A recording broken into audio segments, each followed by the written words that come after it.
Welcome to the Endurance Horse Podcast, where endurance riders from all across the globe gather, sharing their stories, goals, and progress as they train for and compete in endurance events at every level. So kick off your shoes, pull up a chair, and listen as we gather around the virtual campfire and listen to friends from across the world. We're talking with Heather and Jeremy Reynolds of Reynolds Racing. Hi guys, how you doing? Doing great. Yeah, doing awesome. So Jeremy, I don't think I've ever had you on here. So we have had Heather, so we got to hear her story on how she got into horses. And I know it's an overly simplistic question, but how did you get into horses, Jeremy? Early age, I did have an affinity for horses. I remember, I believe I was 7 or 8 years old, and my father was remodeling a house, and they had horses, and I was just enamored by them. I was doing everything that I was told not to do just so I could get close to them. When I moved to Lake Tahoe as a teenager, and I was on the ski hill, actually. I ran into this young boy that I knew I went to school with, but I didn't really know him. Anyway, we skied all day, and he said, "What are you doing tonight?" And it was during our Christmas break. And I said, "Nothing." He said, "You want to come and help with the sleigh rides out in North Star?" I said, "Absolutely." So I was, from that moment on, between him, this gentleman was named Marcus Cardellari, and his mother, Terry Kaufman. They taught me the majority of what I know from a training standpoint and just being around and being safe around horses and learning to read them. That's how I got into horses. Thank God for people who are willing to share their horses, right? Yeah, absolutely. Yeah. So how did you find out about endurance riding? Actually, I credit that to my brother. I was in college. I followed him to college. I originally did not go to school, and I tried to follow my jumping passion, and that didn't really pan out. So then I went to college to play baseball and followed my brother down to Southern California, junior college in Ridgecrest, California, called Saracoso Community College.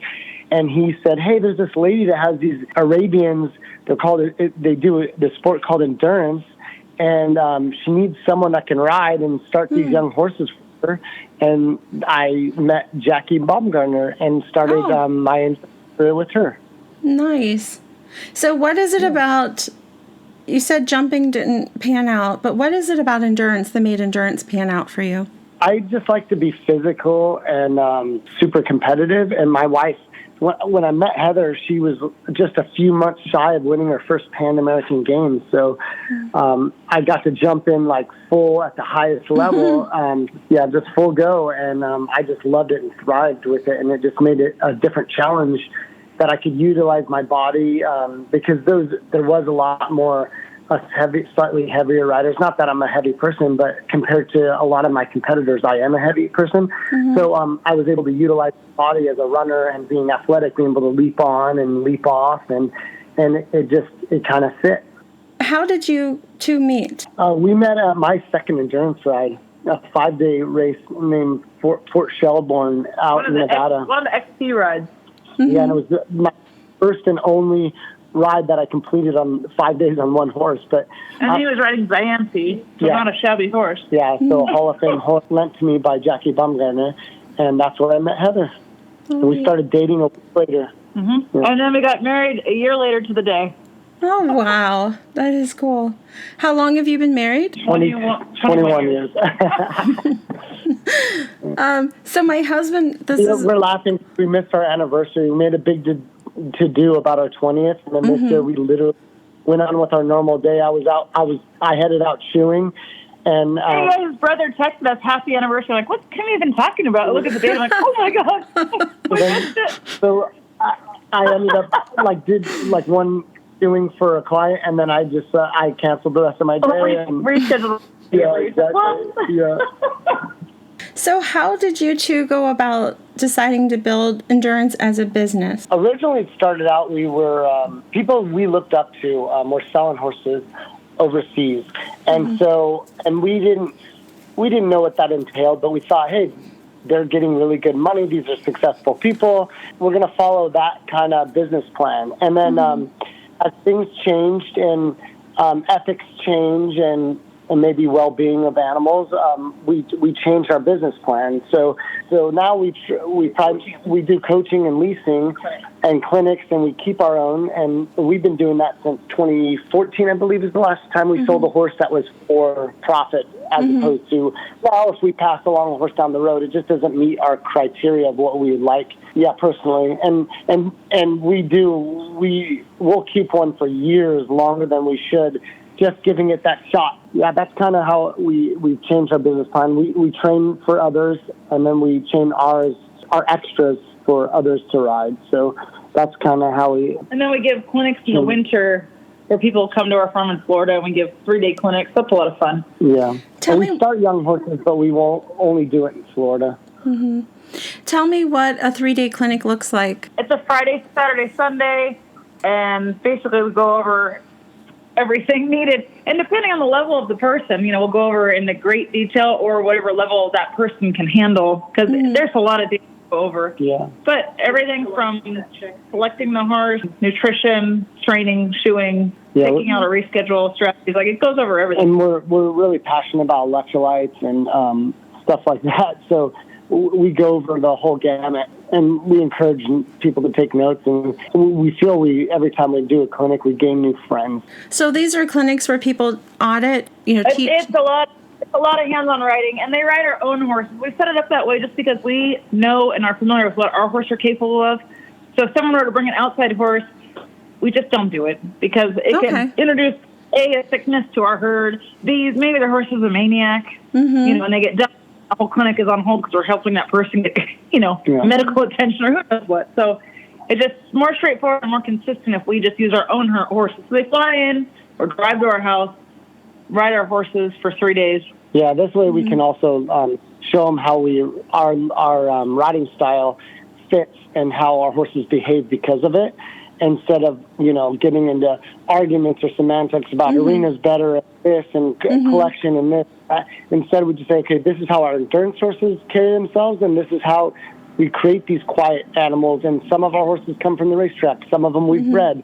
So it kind of gives the gamut of, when they understand that, okay, they all behave the same, and they're pretty dang quiet, and they go down the trail as they should. And we kind of just, how we get them that way, and just have fun and encourage just to get out there and do it. Do you take a certain number of clients to Tevis, and did you this year? And do they ride their horses, or do they ride your horses? We had both of that happening. So we had 7 horses start, 2 people on their own horse that we've been training for the whole season, and the other 3 riders rode our horses that we leased. So we had 7 at the starting. And it was kind of fun this year because we had 3 homebreds, which was very rare for us, because we don't really call ourselves breeders, but we have bred a couple of our really nice mares over the years. So it was really fun to have 3 homebreds do the race. So how does that look if somebody wanted to become one of your clients? How does that look for them to contact Reynolds Racing and say, either A, I have this horse that I would like you to condition and train and bring up for me, or 2, I don't even have a horse right now that client. What does that look like? How does that go? Yeah, so as far as sending a horse for training, that's very straightforward. You would just contact us either on the reynoldsracing.us or contacting me on Facebook. And if we still have a spot open, then by all means, the horse can absolutely come. We do tend to fill up quickly on that aspect. And then as far as your other question, this winter we're actually offering a new service where we're going to have several of our personal horses for lease for the winter. And what we're going to do is the horse will stay with us, and the client would cover the training bill on that horse as if it was a horse that they had sent to us for training. And we will prepare the horse, deliver the horse to the endurance ride. It would still be under our care. The first one simply arrive, do the endurance ride, and then they can go back to wherever they've come from. And most of the rides throughout the winter, they would be able to ride with us through the ride. Not every single one of them, but several opportunities to do that. So that should be pretty fun.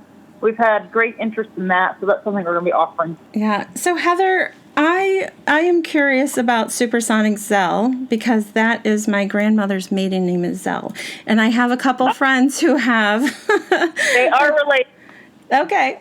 So I have a couple friends who have Zell horses. So I would like you to tell me about Supersonic Zell.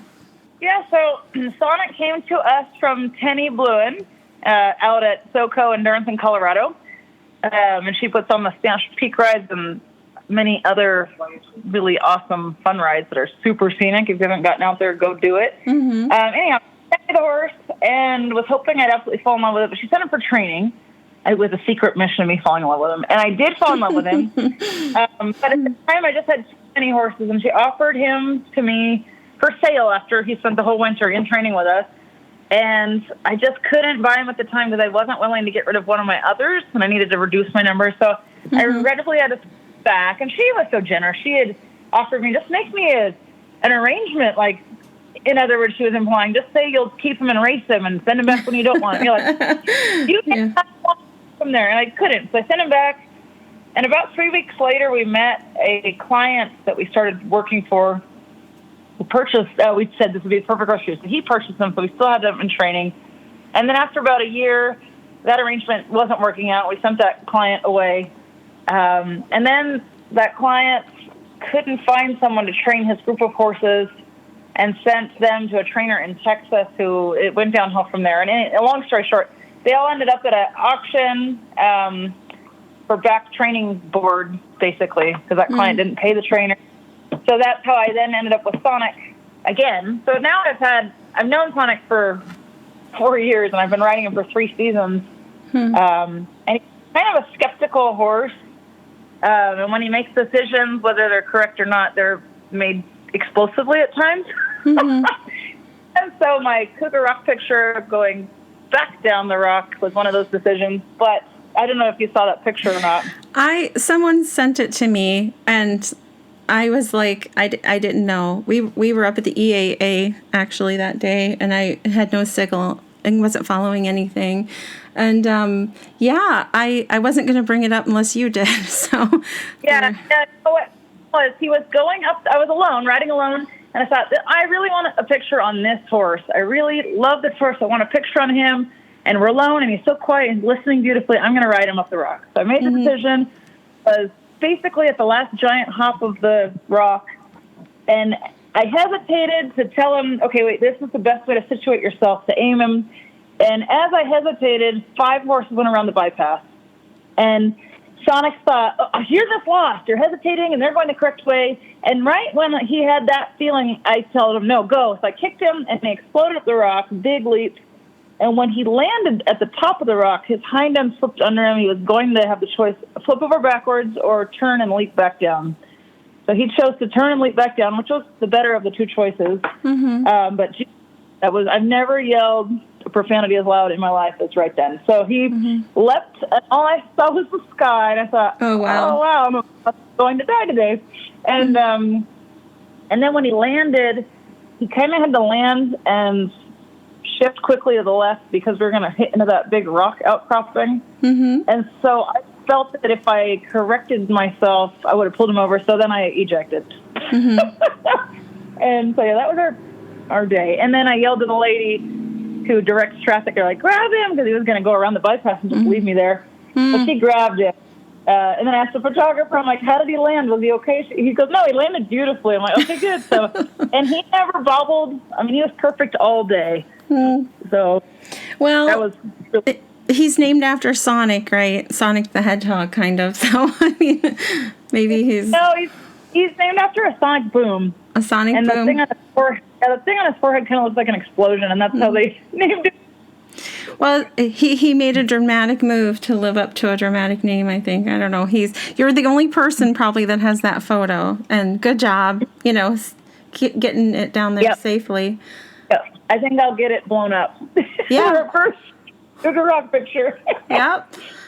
Yeah, we did it both ways. Has anybody, probably not many horses have done that both ways. So, Jeremy, I had a couple people tag me and message me to have you on here because they just have to know what inspired you to ride completely without a headstall. I don't know. I've kind of been toying with the idea for like a year, just been thinking about she's so reasonable and so in tune with me.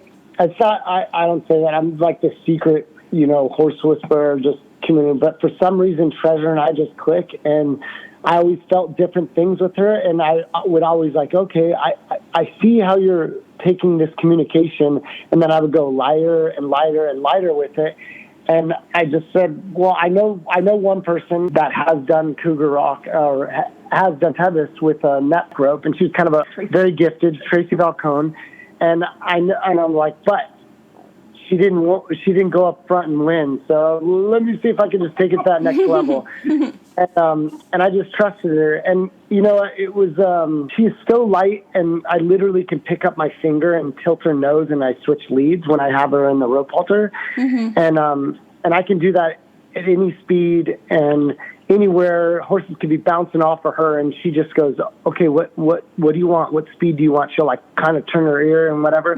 So I knew I'd have the control and being able to stop and pace and stuff like that. And then the turning, she neck reins, she's really good at it. And so it is truly just suggestion as opposed to control.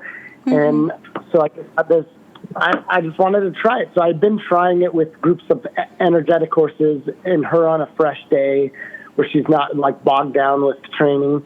And that was her first race attempting that too, by the way. Yeah, I trained it the last 2 months maybe, and just decided I think I can do it, and why not do it now? So. Yeah. And he did have an emergency rope halter in a saddlebag in case that morning she said, I'm not going to listen to you. Emergency, he had to tie her up more and help someone. He was ready to do that too. This was her 5th completion, so did she earn that special extra award there this year? She did, and it's a little coin, and I know she's on now a perpetual trophy as well, but the coin is actually her 10 times removed relative. Oh, wow. Now drinking out of the Wendell Roby's water bottle, canteen, actually. There's a pretty famous picture of that, and it's on the coin. Yeah. So last year, I think this ties in pretty well to the bridle list, because I like to talk about training things too. Last year when Heather and I talked, we talked about the importance of training a horse to have good self-carriage. And a lot of people were asking me, to ask you about the bit list, and they were really in awe of that. Just to give us an overall picture, you're not riding her head stallless always. This was something you were aiming at to do for this event. Sure. I grew up doing a lot of lessons, and I was a jumper. And now I'm actually starting to pick up jumping again. And I know how collection and proper building through the top line, and it works. But for endurance horses, Heather and I have had a totally different theory on that. And we dealt with so many race horses, and I've seen upside down necks with horses that are forced into a carriage. And so we try to go in their free-flowing movement. Now, if we have a horse that comes to us and has an upside-down neck because it's been bracing against a running martingale, or most of the time that's why I see the upside-down neck is bracing against a running martingale, or just racing against the bit, pulling against the bit the whole time. And so we teach horses to be on a loose rein the entire time, and in neutral position, so that their neck is kind of reached out like normal, like you would see a horse wild. And through proper movement in their trot or canter, and not putting pressure on their head, they start carrying themselves in that correct way, and then their neck starts leveling out. Now, there are some horses that they're kind of almost like runaways and stuff, but if you actually learn to give them their head and just play with your fingers and never pulling both reins at the same time, I just kind of tickle their mouth when they're kind of getting inverted when they first come to us. But I never try to pull on both reins at the same time. And then we set them up to travel in a line, because they are a herd animal. They like to travel in a line. If we have horses that are racy or something like that, we just go head to tail, and we learn where they're better positioning in the group so that we can get them calm, so we don't have to keep checking them and half halting them and stuff like that. And then we find that they just start developing that. And then we do a lot of cantering in Florida, and we do a little bit in California. But I think that they build that top line if they're not pressure, where they're, arching their back and whatnot. Because I've seen beautiful drop horses do amazing things, and their top line to me is weak. They're they have a slight sway back and stuff like that. And and they're going for a different movement sometimes. And and all our horses, when they're with us long enough, we have to have flat treed saddles because they cannot have any bit of rocker to them because their backs start developing so flat and strong. And that's just from that freedom to travel to where I believe nature intended. And I have nothing against all the arena stuff, and I know there's times that we do that, and we teach collection and when a horse is in a certain way, but we found that more freedom and traveling in that level headset without pressure, that they start developing way better through the top line. And then I feel like I have a little bit more control with my legs, and they feel your body positioning around turns and whatnot. So that's just how our take is on it. I think, Heather, last year you mentioned that you do some strengthening exercises that would normally be in an arena, but you do them down the trail. So you do, you work on your lead changes down the trail, and you do like leg yielding down the trail. And is that partly to get that horse working from the hind end so that they have that stronger top line and that stronger back and that connection, like that drive from behind? Yeah, absolutely. And we also found that you could school them a lot in the arena, and as soon as you left the arena, you had to school them again. Like, it didn't translate. So for us, since we're not going to be showing them, decided that we could teach them the skills that they would be doing in the arena, but out on the trail, so it applies directly to what we're doing right now, rather than having to do it twice. Jeremy, you mentioned riding in a martingale, and we're not picking on martingales at all, but does that tend to, with that upside down neck, upside down top line, does it tend to be a danger area where if you're riding in a martingale a lot, that the horse starts to be heavier on the forehand, not moving through their hind end, and then they get kind of inverted that way? Or what is your take on that? Yeah, possibly. I don't usually see that will transfer 100 to the heavy on the forehand, but I do avoiding the pressure, that constant pressure. And people, a lot of people, they don't think they're pulling on the horse, but they are, and they're balancing off they start balancing off their hands and not really knowing they're doing it. Yeah. That's why you'll see my reins flapping constantly. And I know, like, when I go in the arena and I get proper lessons on my jumper, I have to fight that because that's not the way they want you to be in the bridle, and the horse kind of almost not leaning on the bit, but like you're kind of holding them together a little bit more and with that contact. And I feel like I don't feel that's really beneficial for the endurance horse. And, I've argued with a lot of good friends about it, and that's fine. And when we go to a race where the horses aren't used to 100 horses around them, those guys that are using the martingale most of the time, they're fighting their horses, where my horses are not after a mile or so. They're back to home. There's occasional, we'll have clients and they feel naked without it, so we'll put it on for the first loop, and our horses will go in at 5. And a lot of time I see running martingales not properly used, where to me I don't ever see if you're using one collection on it, I don't see the angles correct, so I don't think they're using their top line properly, because they're just breaking at the pole or mid neck, depending on the horse. And I just don't think it's a fluid motion all the way through the body. And I feel like just having them listening, getting them to be loose and level-headed, how the nature intended is the best way to go down the trail. And you'll see our horses' necks all are beautifully put together, and some of them will go beautifully in the arena, and you can get gorgeous collection.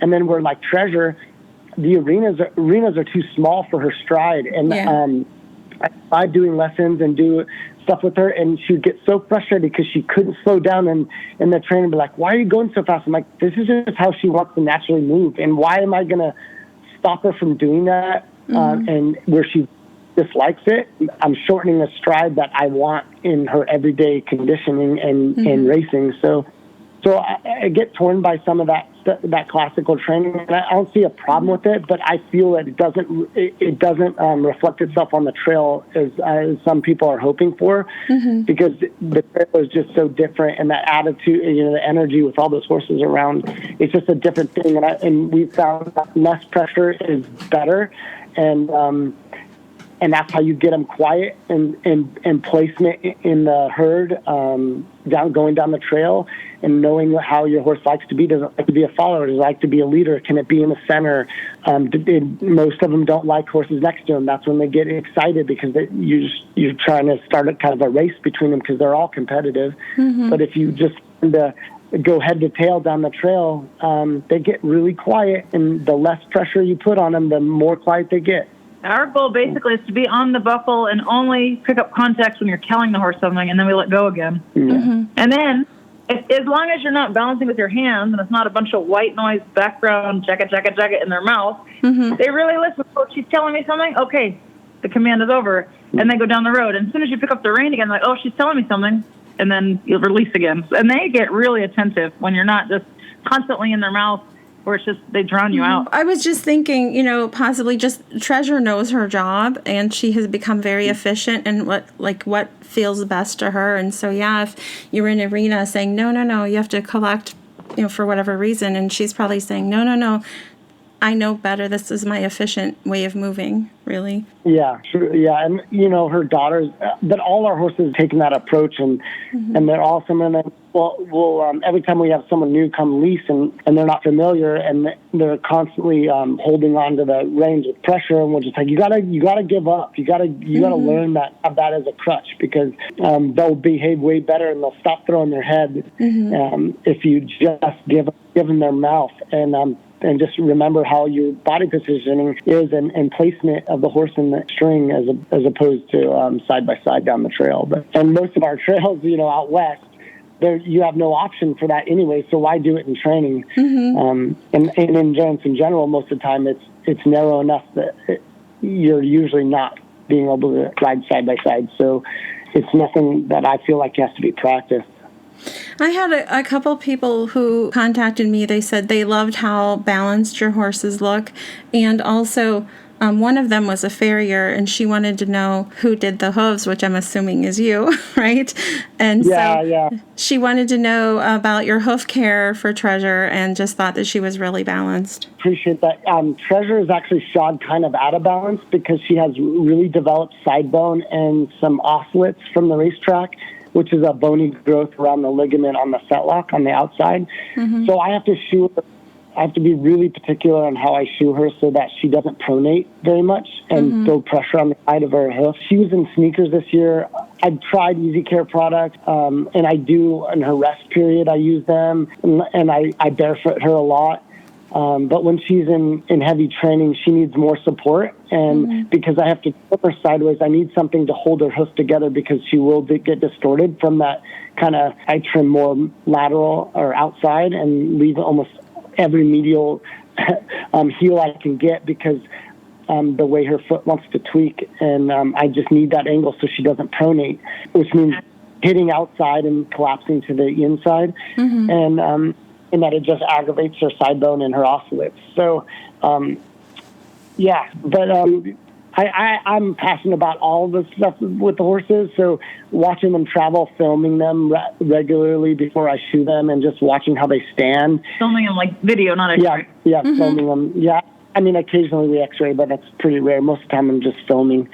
And I worked with a vet a long time ago, Jeannie Waldron, who helped me with all that. And she's like, just trust your eye. And now that we have iPhones and we can slow them down to like uber slow, to see like every half, like little, you can do like by like 1/4-inch increments to see exactly how they're loading and whatnot. Wow. It makes it, I just like every aspect. And it's important for a horse like Treasure, she has arthritis. She's had it since I got her as a 3-year-old, and I learned to develop and keep her comfortable around that. It was trying at times and difficult, but it was worth it. Yeah. So one more point on training, because I re-listened to the interview with Heather that we did last year, and she talked about canter a lot, and that many horses that we see going down the trail, I believe, Heather, what you said was that they think of the canter as purely acceleration, but you want them to learn to kind of just live in that gait as a gait. Yeah. In it, and I think it's more common in regions that have a lot of hills. It's hard to get into the rhythm to train the horse to maintain the canter at an actual mile per hour, like this horse is going to hold 10 to 12 miles an hour, whatever is a comfortable speed for that horse, usually more closer to 12 miles an hour. But they're going to maintain like they would at a trot, just hold a steady gait rather than just accelerate until you're at full blast running. Because it is an actual gait, and in endurance, depending on what region you're in, that might not be completely happening. On the flatter regions, I think the horses learn to get into that rhythm a little better and train and develop and learn how to canter at an actual pace rather than accelerating as much. But in the hills, it can be a little challenging because the horse is just seeing it as a way to get to the top of the hill and just runs up the hill. So, yeah, I think it is important for your horse to maintain an actual consistent speed at the canter. So if you had a horse in for training, example, and this horse tended to want to accelerate constantly, and you were trying to get it, like Jeremy said, on the buckle at each gate, how would you educate a horse to say, actually, buddy, you can do it this way? It's mainly repetition and then correcting the horse and then praising it when it's doing correctly. That's all it comes down to. Correcting, would you mean change of gait, circle or something, and then start again? Pick up your reins, pick up contact, sit deep, slow down. And really with the consistency, like the first week, it's not going to be an instant thing, especially if the horse has had seasons of this issue. But, first week, you might be just accelerating the whole time, and you just have to keep doing half fault, keep correcting. By week 2, they're usually starting to get it. By week 3, they will understand what we're asking, if they're really bad. Yeah, and I think it would be a more pleasant ride for the horse and the rider to just be able to be on that looser rein and not pull through the whole thing. Definitely a lot less sore if your horse isn't water skiing you down the trail the whole time. So, Jeremy, I was wondering, physical training, I hear that you ran around 20 miles Tevis this year. What is your physical training like, and how do you deal with electrolytes, avoiding cramps, things like that? I mean, the famous pickle juice. Do you drink pickle juice, or what do you do to keep yourself going? Yeah, so as I've gotten older, I definitely have to take way more electrolytes than when I was younger. I did run ultras through my 20s and 30s. I haven't done it in quite a while, mainly because just for lack of time. Yeah, I take electrolytes. I drink a lot of pickle juice. Tevis is pretty much the only ride nowadays that I actually train physically for myself to get ready for. I've seen posts where people, it's not fair because Jeremy can run this many miles. Well, you tried, but also I'm competing against typically women that I'm giving up 30 to 40 pounds. And some of them, like or 2 or 3 of the top 10, I would say I'm giving up 50, 60 pounds. I did a little bit this year, but not necessarily dieted. I just ate healthier, and then with the extreme amount of training and shoeing I did, I lost a lot of weight coming up into the event this year. So I still, at my lightest that I usually am, I was still giving up 30, 40, maybe a couple of guys I was 50, 60 pounds lighter than. That's with my pack. So I have to make it up somehow, and I found that way by running a lot of the big downhills and then hiking out of the canyons. I feel helps a lot for my horse, but I know that time is coming to an end because it gets harder a little harder every year to get fit for it, and I'm just not as fast as I once was, but I like the challenge. Yeah. Well, my family, we're not like big football fans or any fan of any sport, but we do like to watch the ultra documentaries and stuff. So we're kind of Courtney DeWalter fans. If we were fans of any sports person, it's kind of her. And I think she did amazing out there this year too. She did it in like 15 hours or something. We were there watching her cross the finish line. That was pretty exciting. Did you? Oh, that is so cool. For sure. And she was just so bright and cheerful. She looked amazing. Up until, I can't remember the stat, but until like 2010 or 2011, she would have won every Western States up until that point. With her time this year, yeah. Yeah, she's amazing.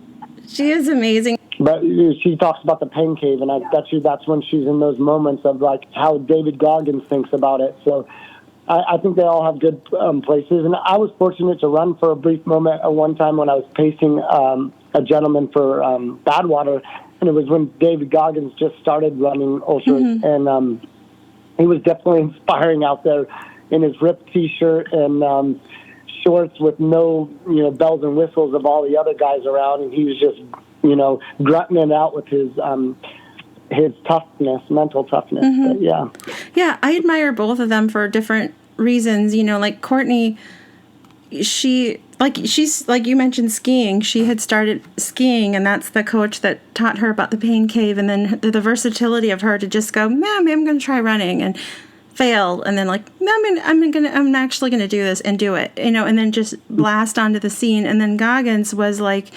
just like you said, he kicked his own butt, and made this huge transformation just because he wanted to be a SEAL, and any person could have easily given up.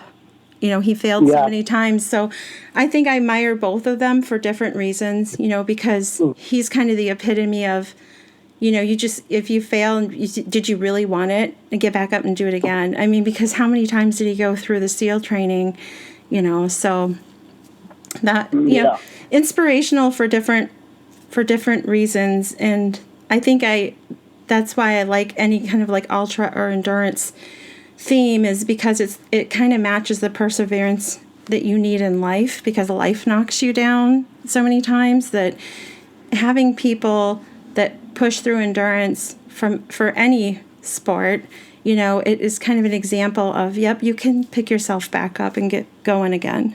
And I think that's kind of absolutely what I like about that. So back to the horses as we're starting to wrap up here, because we have listeners of every level. We have brand new people who just learned the word endurance, or we have people who have been riding for a long time, and we have some people that are retired and just still interested in listening. I had a question about taper. So do you work taper into your training? So as you're coming up to your main event that you're training for, like Tevis, do you, and how do you work, if you do, how do you work tapering your horse so that they're peaked at that time? Yeah, we definitely do. Yeah, it's a 3-week taper usually. Yeah, and we'll reduce the workload starting 3 weeks out. We don't really taper for 50s because we're using 50s as training rides, but we do taper for our 100s by 3 weeks. Mm-hmm. And then with taper comes tapering feed and making sure with the workload matches their feed so that you don't have problems with tie up and such like that. Mm-hmm. That sounds like a great article to add into the Endurance News magazine, because I think not everybody's always familiar with what tapering is. If you had somebody who is brand new to that term, could you just describe what that would be? Yeah, you're basically getting the horse all the way ramped up on fitness, and then the taper, you're reducing the workload to make sure the horse is fully rested and recovered by the time of your event. So in those 3 weeks, you're not losing fitness, you're just gaining rest and hopefully repairing any little soft tissue traumas that have happened, little micro tears perhaps. So that's very common, especially these big races that you arrive at the starting line, not common for us, but common in general, that the horse arrives tired at the starting line. Yeah. And if you were to look at it on a graph, you would, the graph increases and you're climbing like a mountain in the graph. And then that last 3 weeks, instead of some people just like stop completely, which that graph would mean it go up a mountain and then it would just drop off where they dropped off a cliff, where you definitely don't want to do that, but you want that really gradual, slow line to come down to race day. Yeah, to race day. And you're still exercising them like a normal schedule. You're just, the intensity is way down and the miles are way down. And then again, depending on your horse's body score and how much you're actually exercising, your feed has to match too as well. Mm-hmm. So a typical mileage week in that 3 week period would be how many miles? Maybe 12 to 15 total. Full week. Yeah. Yeah. But that's not including if you're using exercise and walking. Mm-hmm.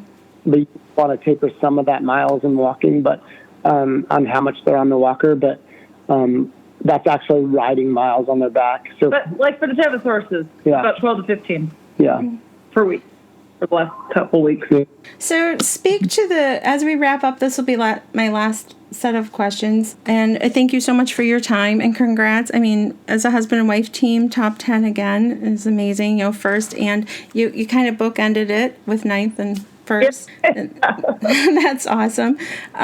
So speak to the person who just heard from their friend what endurance is and LDs, and they would like to work on bringing their horse who's only putzed around a couple hours a week. They would like to bring that horse up to 25s and 50s. What should they do? Should they be working that horse every day at 8 miles an hour? What should they be doing? We don't usually work horses consecutive days. It's rare. And, like a generic schedule, when I coach people, let's just say very generically, Tuesday, Thursday, and one of the weekend days. Those are the days you're going to be riding. And anywhere from 8 to 12 miles, and maybe a longer one on the weekend if you haven't done events anywhere like 25s or 50s. If you haven't done those kind of events within a couple months, then you might want to do a 20-ish mile long workout on the weekend.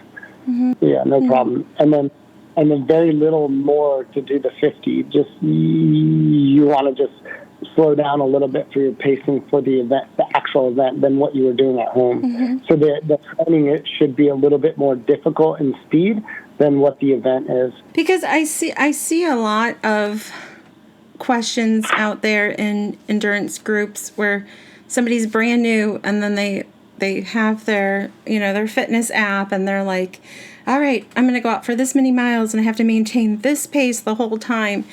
And I just think, wow, if that horse has never done that, going to be some huffing and puffing and possibly, like you said, injury. I looked at ultra running because I did ultra running to learn more about what the horse's physiology is going through, just to kind of compare. And of course, a horse is because of their ability to kind of blood dope themselves and their amount of testosterone they run, they're like superhuman. So they do still go through the same similar physiological stuff.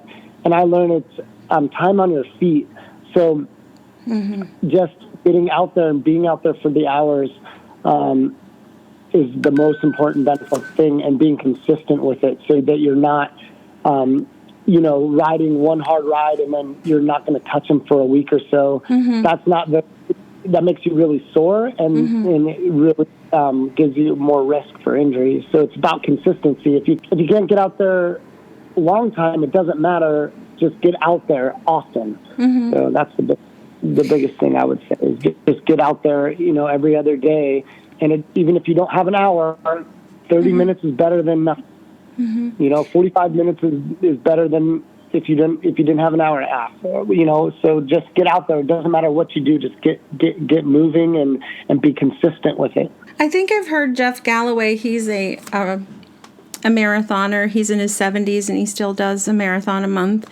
And he said exactly pretty much what you said. Even like on the long run days, he's told people, you know what, if it's a 20-mile long run day for you, but you can't run it, walk it. And he said exactly what you said, which was his time on the feet, the loading and the time on the feet mattered. And I've heard people come back and say to him time and again, is like, it really worked.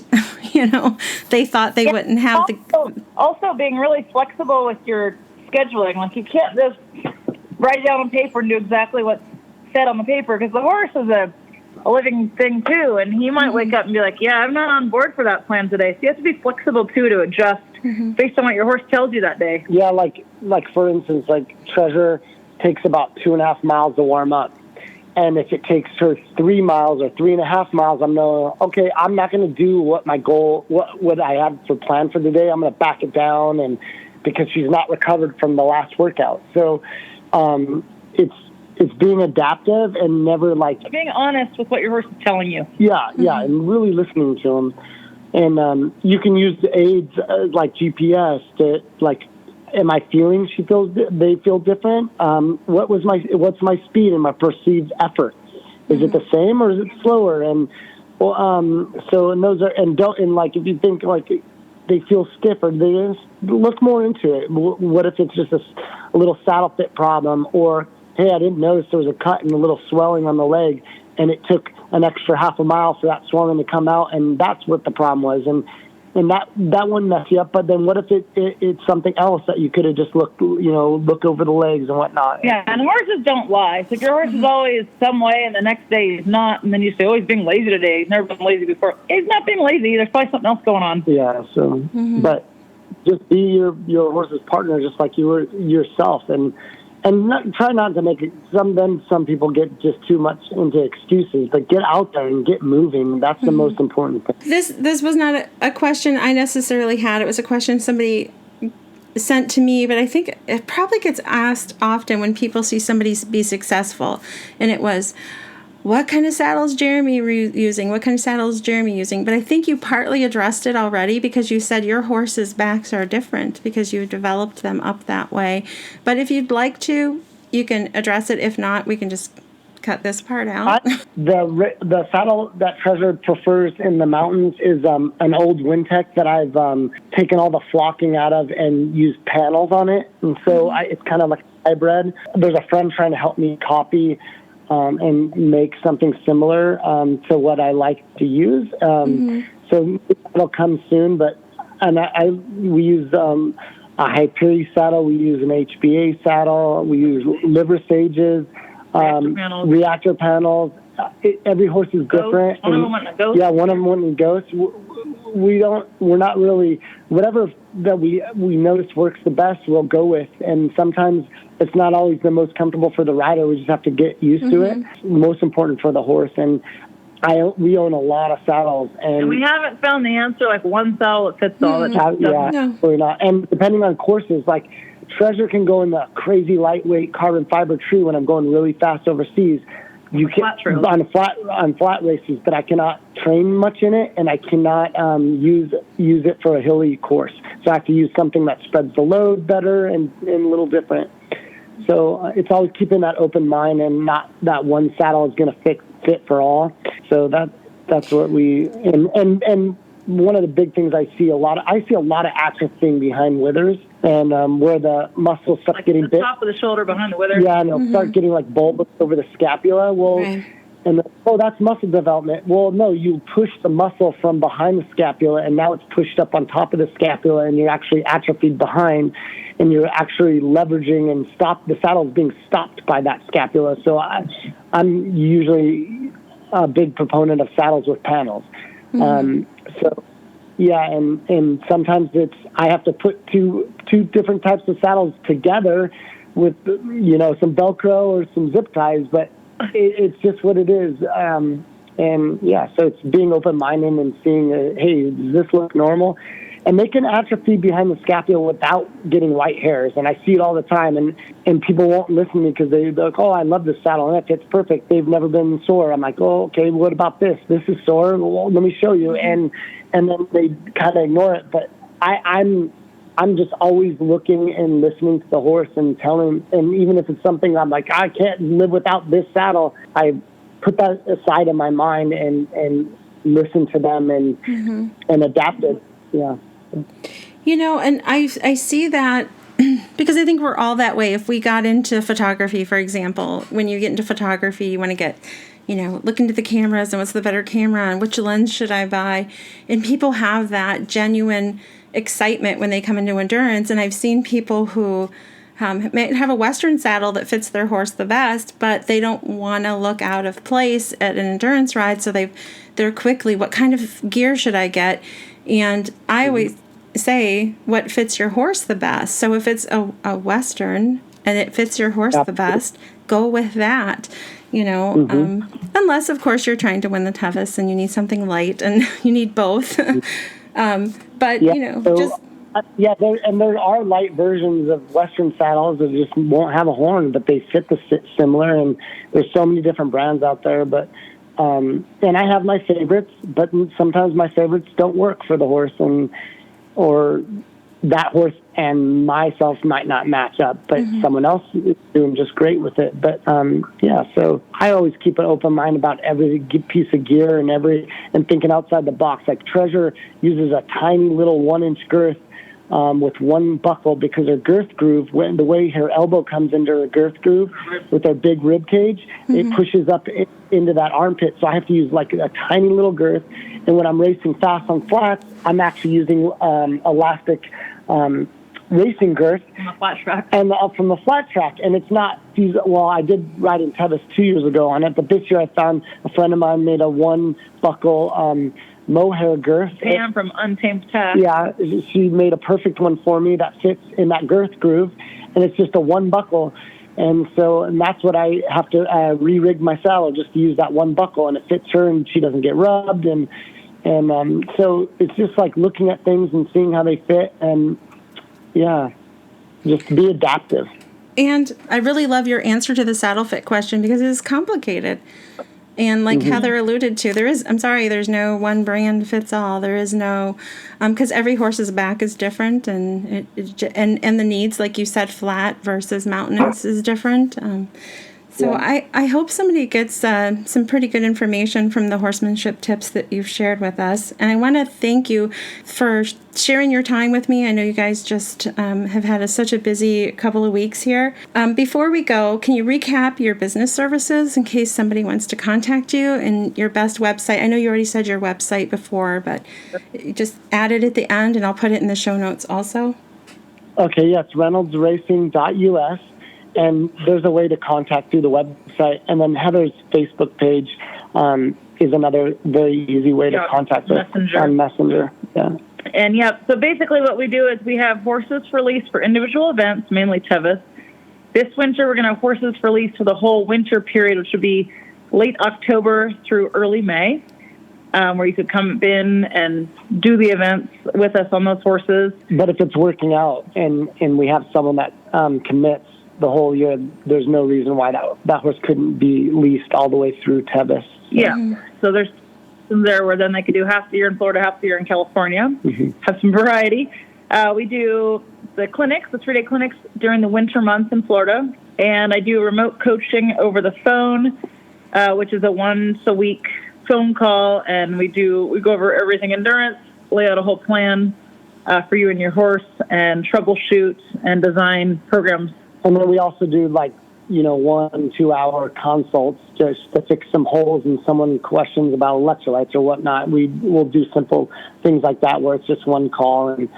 And then I do some farrier consultation stuff. And so we do a little bit of everything and try to help people. We also go overseas and give clinics too, which is kind of fun. Yeah, we try to make those little vacations. Yeah, those are fun. So basically, if you have anything you need in endurance, I'm sure we can accommodate. Yeah. We're pretty adaptive, and we just like to have fun and help people. And our actual ultimate goal is for people to have as much fun as we have going down the trail and just in the sport in general. And we do that with our clients. And I truly, even though I like to win or whatever, we don't hold anything back. We teach all our secrets. It doesn't matter. We just want people to have as much fun as we have. At the risk of being slightly corny, I will say that you both are a treasure to the endurance world, and I hope you write a book someday, and that it's fitting that you are writing a horse named Treasure for that reason. Well, thank you so much. Thank you. Bye now. Bye. Bye.